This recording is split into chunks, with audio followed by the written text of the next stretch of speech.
So the learner, when you picture the late 16th century in Japan, um, what is the exact image that forms in your mind? I mean, if you're like most people, you're almost certainly picturing the inward-looking crucible of the Sengoku period, right? Right, exactly. You see the classic samurai epics, the clashing of rival warlords. Right, the intricate betrayals of the Oda and Toyotomi clans. Yeah, just a society that is completely, consumed by the bloody mathematics of its own unification. It's a very insular picture. It is. But what if I told you that the defining conflict of that entire era was actually, well, it was a transoceanic preemptive geopolitical defense against the world's very first global empire? Oh, it completely changes the paradigm. Right. What if we were actually looking at a complex, desperate chess match against the Spanish and Portuguese crowns? It requires a total recalibration of our historical framework, honestly. It really does. So let's unpack this. Our mission for today's deep dive is to basically synthesize a stack of geopolitical analyses and primary source documents.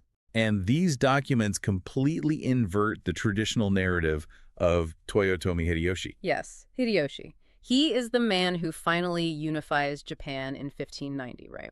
Bringing an end to over a century of civil war. Yeah, he finishes the job. But then his very next move, and this is the crazy part, his next move is to launch one of the most massive, logistically complex, amphibious invasions in pre-modern history. Right into the Korean Peninsula. Exactly. And for centuries, the conventional historical view has just written this off, right? Yeah, they usually say he was an egomaniacal warlord. Or that he was just trying to placate restless retainers with, foreign land grants. Or, most dismissively, that it was just the erratic thrashing of a man losing his mind to senility. Right, the going senile theory. Yeah. But when you look at the geopolitical reality of the 1590s that emerges from our It's sources, terrifyingly calculated. it is entirely calculated. And to decode Japan's actions during this specific window of time, we really have to discard that microscopic view of local domain politics. So we have to zoom out.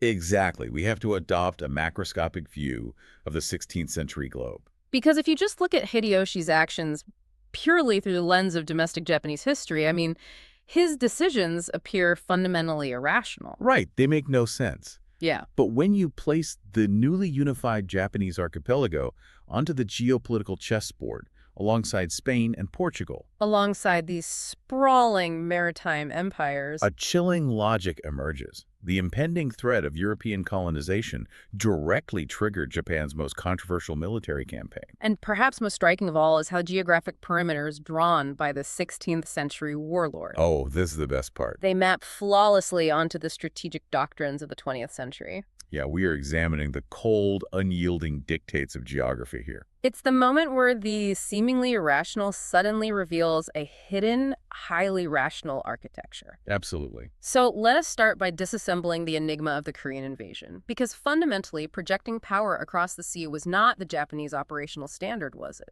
No, not at all. Throughout its history up to that point, Japan's relationship with the Eurasian continent was distinctly defensive. Right, like when the Mongol armadas appeared in the 13th century. Exactly. The Kamakura shogunate defended the beaches. They didn't build a counter armada to go invade the Mongol capital. Yeah, Japan repelled. It did not project. Right. So Hideyoshi mobilizing an invasion force of roughly 160,000 troops. Wait, 160,000? Yes. In 1592. That number is staggering. It is, sending them to cross the Tsushima Strait with the ultimate stated goal of conquering Ming China. It's an absolute structural anomaly. I mean, anomaly barely captures the magnitude of that undertaking. No, it really doesn't. Yeah. We need to dissect the actual logistics of moving 160,000 men in 1592. Just to understand the sheer intent behind the operation. Right? Exactly. Think about the Spanish Armada of 1588. Okay, the defining maritime expedition of the European 16th century. Right. That armada transported roughly 30,000 men. Oh, wow.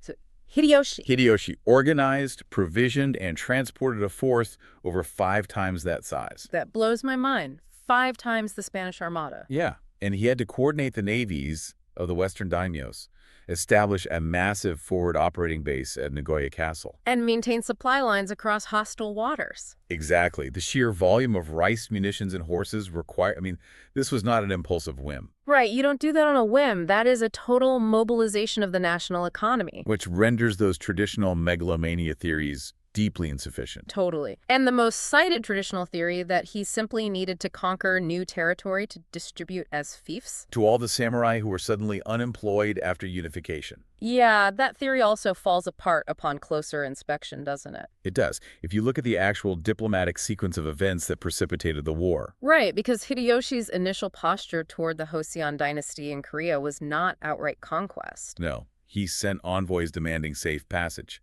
He wanted local guides to facilitate his march into Ming China. He essentially communicated, hey, our target is Beijing, step aside, provide logistical support, and your territory will be spared. Exactly. The invasion of the Korean peninsula was triggered because the Joseon court, which was deeply embedded within the Ming tributary system, flatly refused. They acted as a blocking force. Right. And that diplomatic nuance is the skeleton key to understanding his grand strategy. Oh, so? Well, if the primary objective was merely land acquisition to satisfy restless retainers, conquering and pacifying the Korean peninsula would have yielded vast agricultural wealth. And it would have required significantly less risk. Exactly. The fact that the Korean peninsula was merely treated as a transit corridor A logistical highway to his true objective. demonstrates that real estate was not the underlying motivation. Taking on the Ming dynasty, the undisputed terrestrial superpower of East Asia, was a regime-ending gamble. Right. His non-negotiable target was the Ming. And that demands a systemic explanation, not a psychological one. Okay, wait. I need to push back on this underlying logic for a second. Sure. Let's look at the threat environment. The Ming dynasty in the late 16th century was not mobilizing an armada to invade Japan. No, they definitely weren't. Right. They were dealing with immense internal fiscal crises, border skirmishes with the Mongols in the north. And the emerging Jurchen threat. Exactly. So if the Ming posed zero immediate existential threat, why launch an unprovoked multi-front war of conquest? It's a great question. I mean, if the ultimate goal was defensive, why initiate the most aggressive offensive action in Japanese history against an empire that was essentially ignoring you? Well, if you are looking at the Eurasian continent for the threat, you are looking at the wrong cardinal direction. The wrong direction. You are operating on the obsolete geopolitical paradigm of the preceding 1,000 years, where threats to Japan materialized from the continent via the Korean Bridge. Okay. The answer to your question lies in a profound paradigm shift. To identify the existential threat that compelled Hideyoshi to preemptively attempt the subjugation of the Ming, We have to look away from the Western continent. we have to look south. We have to look at the maritime vectors. Oh, right. The Age of Discovery colliding with the Sengoku period. Exactly. By the time Hideyoshi consolidates power, the Iberian empires have effectively partitioned the globe. Via the Treaty of Tordesillas, right? Yes.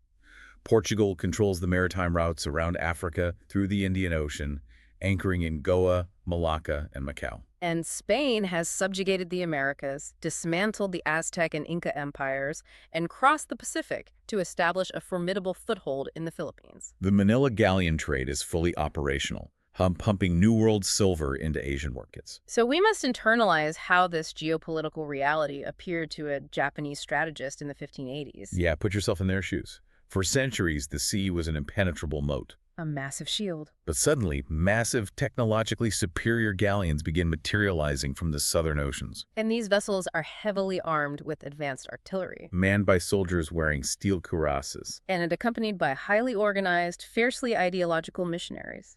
Missionaries representing a foreign sovereign, the Pope, who demands absolute spiritual subservience. That is quite the wake-up call. But when Hideyoshi's predecessor, Oda Nobunaga, first encountered these Portuguese and Spanish emissaries, his reaction was pragmatic, wasn't it? Yeah, Nobunaga is often held up as the foil here. He was fascinated by the Europeans. He saw utility. He enthusiastically adopted the matchlock musket, completely revolutionizing Japanese infantry tactics at the Battle of Nagashino. He even patronized the Jesuit missionaries, primarily because they served as a useful counterweight to the powerful militant Buddhist sects that were challenging his authority. Right. But when Nobunaga is assassinated at Honnōji and Hideyoshi eventually assumes control, the strategic calculus flips. Hard. The sources show Hideyoshi transitioning from passive curiosity to aggressive suspicion. And it wasn't a sudden bout of xenophobia either. No, it was driven by raw, horrific intelligence he was gathering from his newly consolidated Western domains. What kind of intelligence? Well, the reports Hideyoshi received were alarming on multiple fronts. The missionaries were systematically violating local governance, destroying Shinto shrines and Buddhist temples in areas controlled by Christian daimyos. Wow. Okay, so they're completely disrupting the local order. But the absolute red line, the intelligence that shocked the Japanese leadership to its core, was the discovery of a thriving illicit slave trade. Oh, this part is incredibly dark. It is. Portuguese merchants, often operating with a tacit complicity or helpless observation of the Jesuits, were actively purchasing Japanese men and women. Often prisoners of war from the Sengoku conflicts, right? Yes, and exporting them as chattel slaves to Macau, Goa, and even Lisbon. I mean, the enslavement of his subjects completely shatters the illusion of benign trade. It Absolutely. is a direct assault on the sovereignty of his newly unified state. Precisely. The realization that Japanese bodies were being commodified and shipped across the globe triggered an immediate geopolitical awakening. But Hideyoshi possessed an incredibly sophisticated analytical mind. He didn't just react to the moral outrage of the slave trade. No, he extrapolated the strategic implications. He recognized that the geographical paradigm of Japanese defense had been irreversibly altered. The continent was no longer the primary vector of threat. The advanced, highly aggressive threat was now maritime, arriving from the southern shipping lanes. If we map that out, the learner, it's a terrifying realization. It's like, okay, think of an analogy. Sure.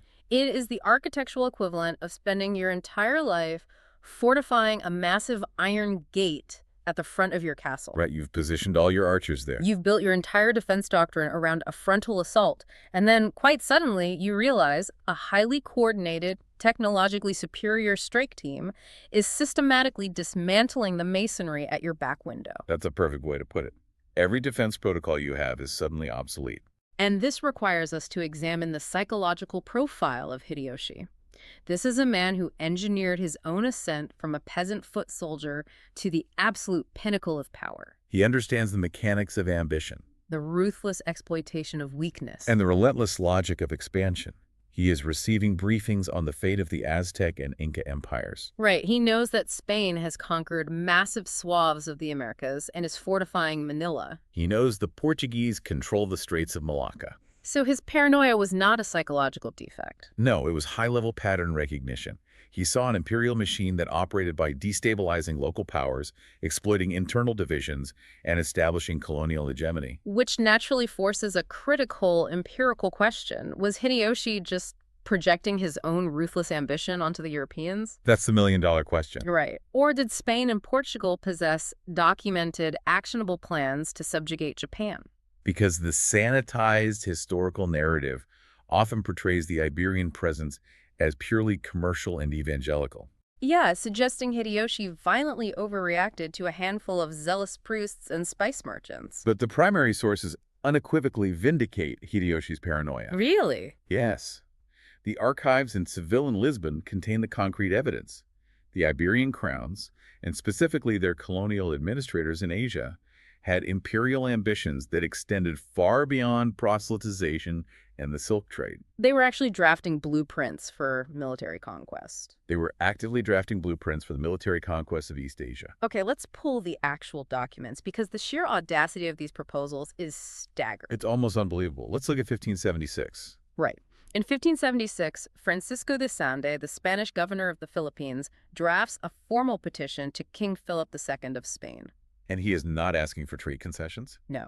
He is explicitly requesting the military resources, troops, galleons, and artillery to launch a preemptive invasion of Ming China. He wants to conquer the largest, most populous empire on Earth to secure a monopoly on the Asian trade network. Governor de Sande's petition just demonstrates the boundless arrogance of the Spanish colonial mindset following the conquests of the Americas. They genuinely believed that a small contingent of armored conquistadors, leveraging indigenous proxy forces and naval artillery, could topple the Ming dynasty, just as Pizarro toppled the Inca. Which is wild.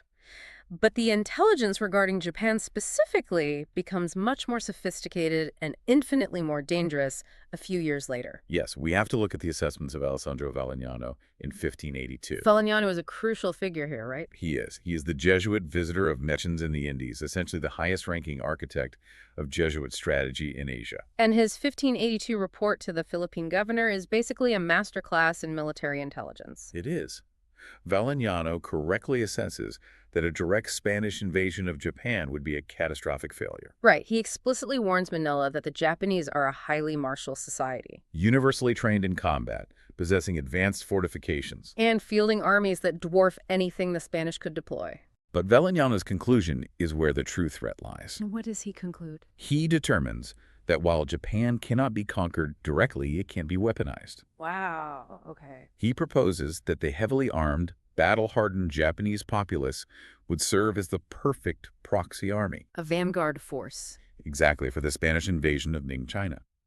Velignano is suggesting that the Spanish crown co-opt the Japanese military apparatus to execute their imperial ambitions on the Asian continent. We cannot defeat them in the field, so we will convert them into our mercenaries. That's exactly it. And this theoretical strategy rapidly evolves into an actionable insurgency plan. Yes, it escalates very quickly. Let's talk about 1585. Right.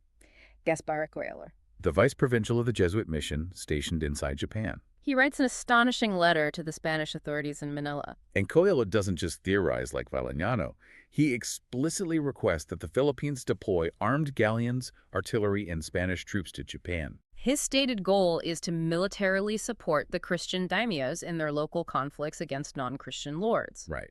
Coelho argues that by directly funding and arming a Christian coalition within Japan, they can secure absolute loyalty to the church. Yielding a fanatical, highly capable army ready to conquer China under the Spanish flag. We have to analyze the internal dynamic that Gaspar Coelho is attempting to exploit here, because it reveals the genius of Hideyoshi's counterintelligence. Yeah, break that down for us. In the political structure of 16th century Japan, a daimyo exercises absolute authority over his domain and his private army. Right. When a daimyo converted to Catholicism, the ideological framework of that conversion often demanded spiritual and temporal allegiance to the Pope in Rome. A foreign sovereign. Exactly. Hideyoshi realized that the Jesuits were not merely saving souls, they were functioning as a shadow state. They were constructing a decentralized, heavily armed insurgency right within his borders. Precisely. But I have to insert a genuine pushback here based on Nobunaga's earlier strategy. Go for it. Nobunaga recognized the utility of European technology. He used the Portuguese matchlocks to secure his supremacy. Yes, he did. So if Hideyoshi was a true strategic genius, why didn't he simply co-opt the European technology? What do you mean? Like, why not build a massive Japanese fleet of galleons, mass-produce heavy cannons, and deter the Spanish through absolute technological parity? Wow. Why initiate a multi-front war with Ming China while simultaneously antagonizing the Europeans? Wouldn't technological assimilation be the smarter geopolitical play? That is an excellent counterfactual, but it misunderstands the nature of the threat. How so? Hideyoshi wasn't primarily afraid of the Spanish galleons or the matchlocks. I mean, Japan was already mass-producing firearms at a rate that rivaled European nations. Oh, that's true. They had already assimilated the hardware. Exactly. The hardware was not the threat, the software was the threat. Software? Yes. The ideological subversion of his warlords was an existential crisis that could not be solved by building more ships. Right, because if your own generals are taking orders from a Jesuit priest who is reporting to a Spanish governor, all the cannons in the world won't save you from a coup. Exactly. The contrast between Nobunaga and Hideyoshi on this specific point is perfectly encapsulated in an account from a Jesuit letter in 1587. Oh, what does the letter say? It details a prior conversation where Hideyoshi explicitly warned Nobunaga about the geopolitical danger of the Jesuit presence. He warned him. Yes, suggesting they were laying the groundwork for a conquest of Japan. But Nobunaga, employing conventional military mathematics, dismissed the warning. Conventional military math. Right. He calculated the immense distance from Lisbon or Madrid to Kyoto, the logistical nightmare of maintaining a transoceanic supply line, and concluded that a full-scale European amphibious invasion was physically impossible. So Nobunaga was doing the 16th century equivalent of counting aircraft carriers. Precisely. He looked at the tonnage, the transit time, and said, they can't sustain a siege. We're safe. But Nobunaga was blind to asymmetric warfare. Hideyoshi understood that the Iberian empires did not need to transport 100,000 tercios from Europe. Right. The imperial methodology was to arrive with a vanguard of priests and merchants. Convert the local power brokers. Supply them with superior capital and artillery. And instigate a proxy war from within. The colonial army would be raised locally. That realization is the cognitive leap that forces Hideyoshi to initiate his grand strategy. And that cognitive leap triggers the breaking point.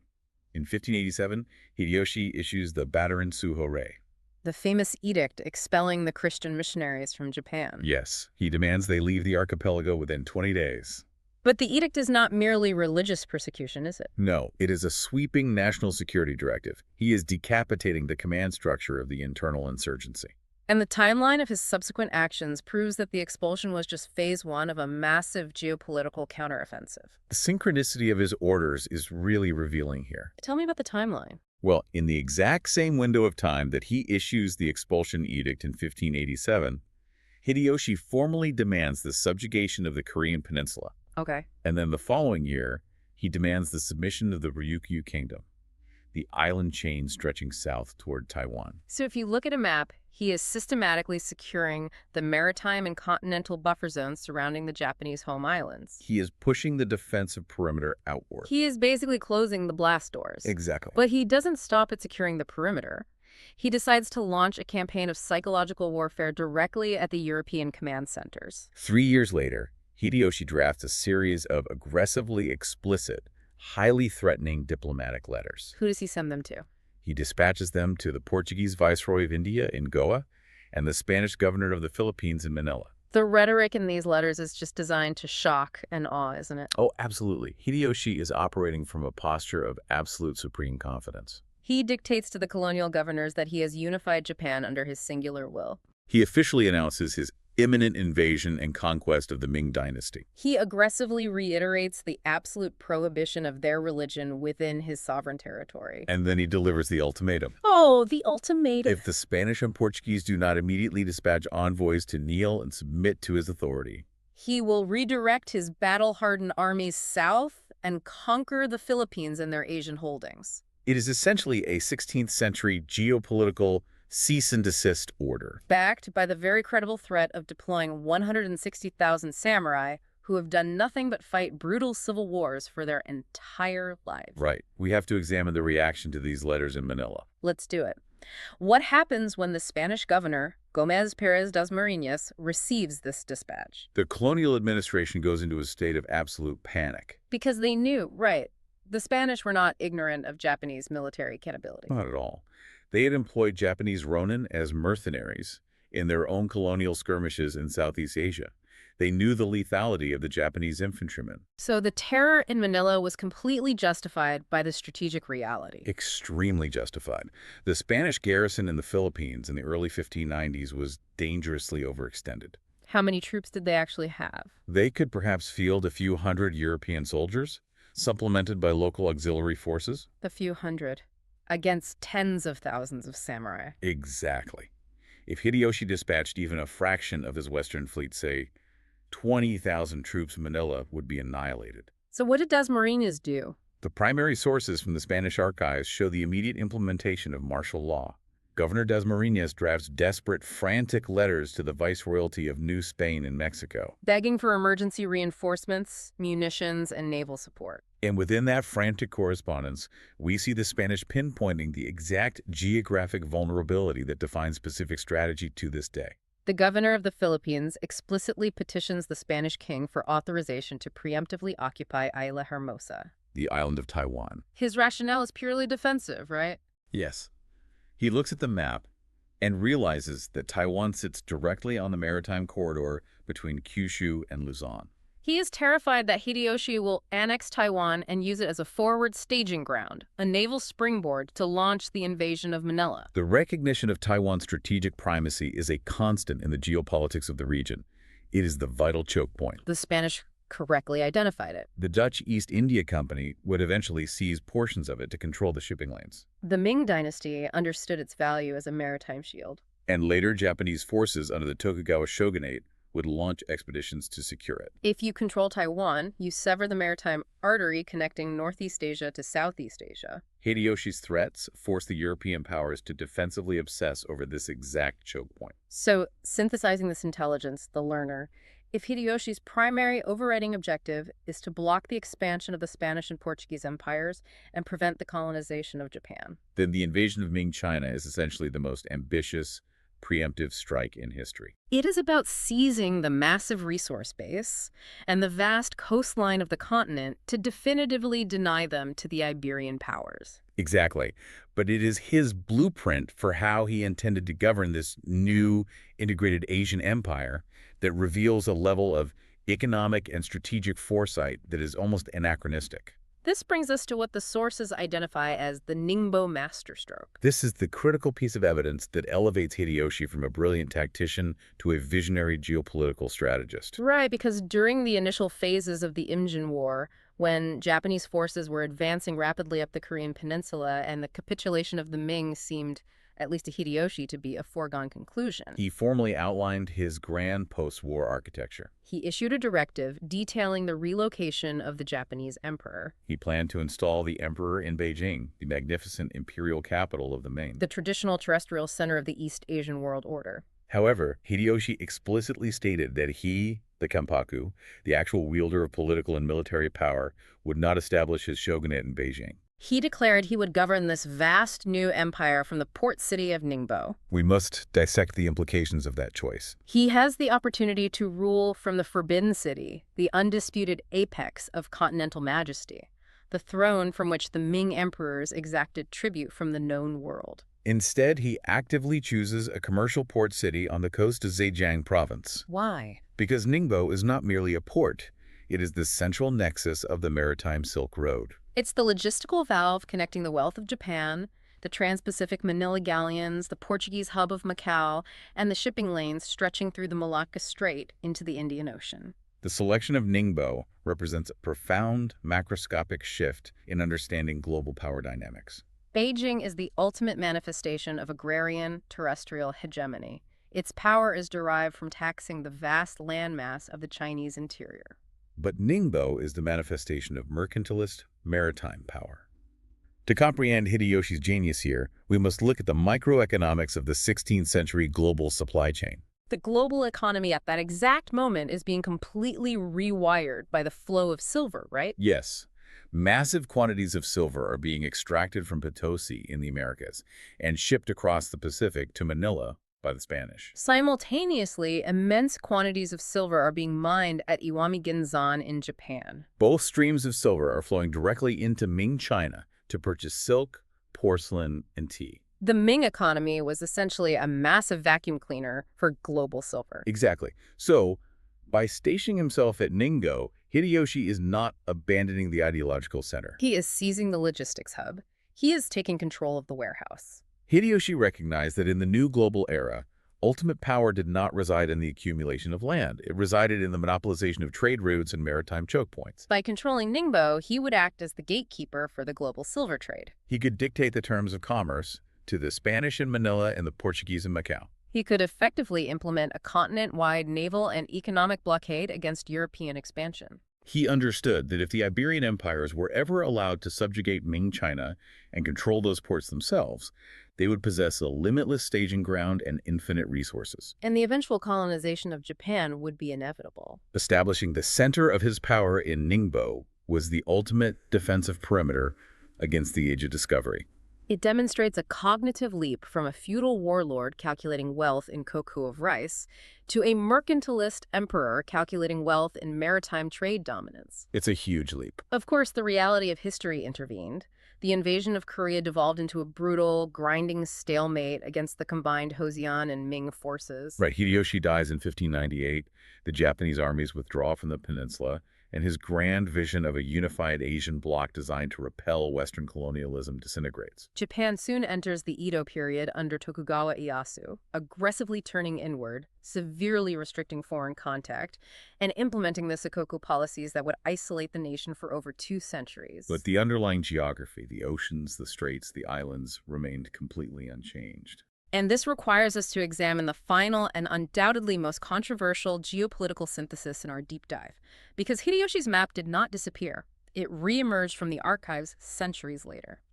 The historical analyses we are evaluating explicitly draw a direct, undeniable geopolitical through line from Hideyoshi's 16th century strategy to Japan's grand strategy in the late 19th and 20th centuries. Specifically, the strategic architecture of the Greater East Asia co-prosperity sphere. Right. Now, the learner, before we delve into this, we must establish a really rigid analytical boundary. Absolutely. Our objective in this deep dive is strictly to impartially report on the geopolitical analyses provided by the historical sources. We are evaluating the structural realities of geography and national defense strategy. We are in no way validating, minimizing, or endorsing the catastrophic human toll, the devastating brutality, or the ideological rhetoric of either Hideyoshi's 16th century invasions or the later imperial expansions of the Japanese Empire leading up to and during the Second World War. Exactly. Our focus is exclusively on the cold, dispassionate geographical mathematics that Japanese grand strategists arrived at in two fundamentally different eras. That analytical boundary is vital. We are studying the operating system of Japanese defense doctrine, divorced from its moral or ideological implementation.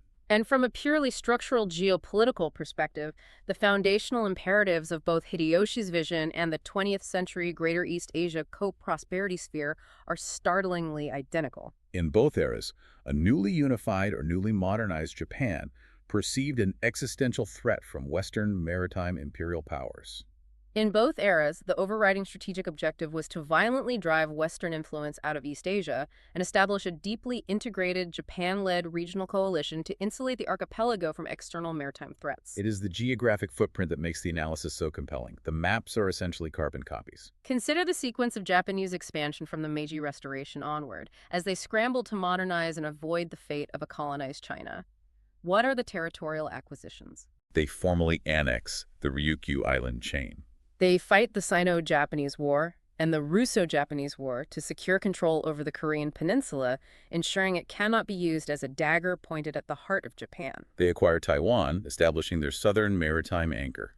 And as the geopolitical crisis of the 20th century accelerates, they expand their military footprint into the Asian mainland, into the U.S.-controlled Philippines, Into British Hong Kong and Malaya. into Singapore, and push westward toward India. It is the exact geographic perimeter drawn by Toyotomi Hideyoshi 350 years prior. This continuity proves that while the actors change and the technology evolves, geopolitical imperatives are remarkably static. A nation's geography dictates its inherent vulnerabilities and therefore dictates its strategic responses. Hideyoshi was essentially 3 centuries ahead of his time in identifying the exact geographic perimeter.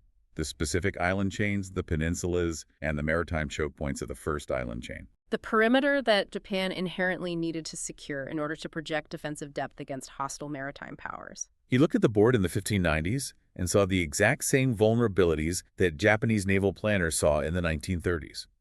The fundamental logic of their defense strategy, how they evaluated the threat of the ocean, how they calculated the necessity of continental buffer zones, remained astonishingly consistent.